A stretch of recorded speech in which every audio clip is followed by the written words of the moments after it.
Naging negatibo para kay Dennis Schroeder yung pag-post ni Kevin Durant ng kanilang larawan na mayroong caption na entertainment and IQ. Ayon kay Dennis Schroeder, "You are that type of star and you have to say something to a person like me." Kumbaga sa madaling salita, magaling ka na pero kinakailan mo paring sabihin yan. Para sa akin, hindi weak si Kevin Durant, matapang lang siya.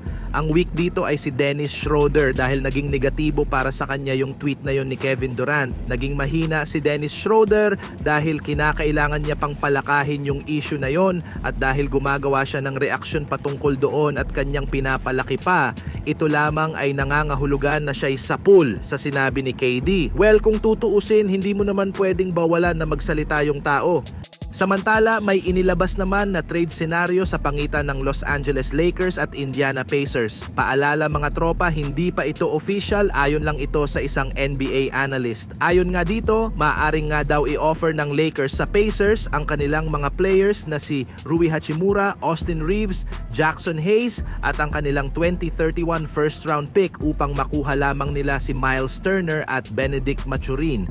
Para nga sa mga hindi dyan nakakaalam, si Miles Turner nga ay nag-average last season ng 17.1 points at 6.9 rebounds per game, habang si Benedict Mathurin naman ay nagtatala ng 14.5 points at 4 rebounds per game sa Pacers na siguradong mapapakinabangan pareho ng Los Angeles Lakers kung sakali mang makuha nila ito sa pamamagitan ng isang trade. Isa pang trade scenario ay sa team ng Brooklyn Nets kung saan pwede nga nila dito maibalik si Looney Walker. Kailangan lang nila ibigay dito si Gabe Vincent at Jackson Hayes at makukuha nila dito si Lonnie Walker na nag-average naman nga ito last season ng 9.7 points, 2.2 rebounds and 1.3 assists na may 42.3% field goals. Malaki ang maitutulong nito ni Walker dahil isa nga ito sa maasahan ng Lakers pagdating sa opensa sa kanilang second unit. Isa pa ay matinik din ang shooting nito sa 3-point area na isa nga sa mga kahinaan ng Lakers last season. Dito naman tayo sa sinayang na player ng Los Angeles Lakers. Ang Los Angeles Lakers ay naging mahusay sa paggamit ng mga kontratang ito para magbigay ng pagkakataon sa mga may talento sa batang player at noong nakaraang season, isa sa mga iyon ay si Alex Fudge. Pagkatapos ng kanyang karera sa college sa University of Florida, kilala si Fudge bilang isang mahusay na atleta at defender na nangangailangan ng more development sa kanyang opensa.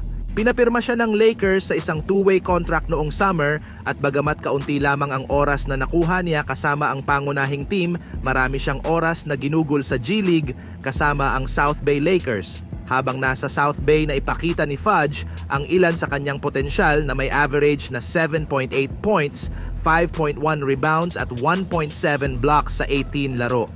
Standout din siya sa G League kung saan nag-average siya ng 8.8 points, 4.5 rebounds at 1.5 blocks sa 6 na laban.